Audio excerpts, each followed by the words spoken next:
That's what the last 2 months looked like, and things are not getting better.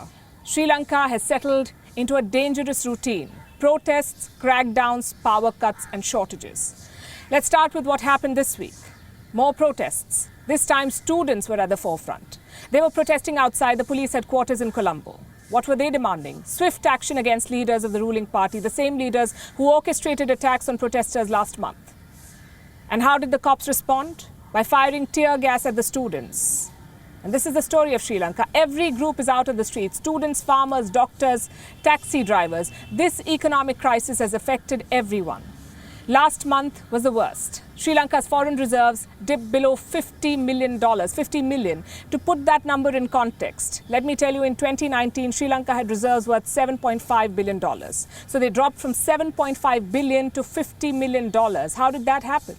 In 2019, Sri Lanka elected a new president, Gotabaya Rajapaksa. We'll talk about him later on the show. For now, let's focus on the situation on the ground. Every country needs foreign exchange to import vital commodities, especially countries like Sri Lanka, because here the industries are not strong, which means they do not produce cars or gadgets or machines or even medicines. Everything has to be imported, brought from outside.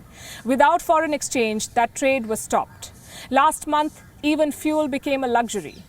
Take a look at these pictures. All those vehicles are waiting for fuel. We talked to some people here. Sometimes they have to wait for 2 hours, sometimes up to 10 for a full tank of fuel. Can you imagine that? Waiting all these hours to fill up your tank. So we are waiting from here to from 6 morning, from the 6 a.m. So still they are not promised to fuel is coming or not. Even they will increase the price. They are not advised to people to what we have to do. They are not providing the solution. So we are asking from the government what they give the solution for us. Look at these pictures. There are long queues on either side of the road. On this side are four-wheelers. On my left are tuk-tuks and two-wheelers. And this queue, I'm told, stretches beyond a kilometer. And these people are waiting to get their fuel tanks filled. The wait takes anywhere between 2 to 10 hours. And there's no guarantee you will get fuel because many petrol stations are just turning away customers. Is the situation getting any better? Well, the answer is yes and no. Sri Lanka's forex pile grew by the end of May, for the first time in almost 5 months. Right now, their reserves are worth $1.9 billion, which is better than last month. But it's still nowhere near enough, which is why the ground situation is not getting better. Fuel is still rationed in Sri Lanka. Shortages are still being reported. The United Nations is warning of a spiraling crisis. They believe Sri Lanka could face a full-blown humanitarian crisis in the days ahead. Sri Lanka is facing its worst economic crisis since independence in 1948. We are concerned that this could develop into a full-blown humanitarian emergency, and we are taking action to address that concern.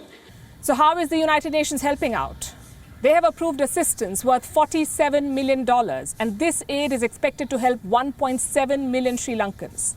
But such programs are a short fix. At the end of the day, it's all about one question: can Sri Lanka keep the lights on? Right now, we do have power here, but the situation is precarious. This week, workers at the State Electricity Board struck work.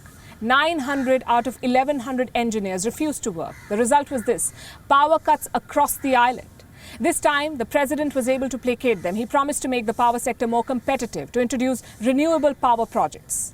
But what if there's another strike? What if the government cannot pay its employees? The entire state machinery could be paralyzed, and that is the big worry for the new Prime Minister, Ranil Wickremesinghe. He knows the IMF bailout is coming. His job is to keep the lights on until then. But the people here do not understand those technicalities. And why should they? They elected a government to take care of their finances, to ensure something like this never happens. But that government failed, and failed miserably.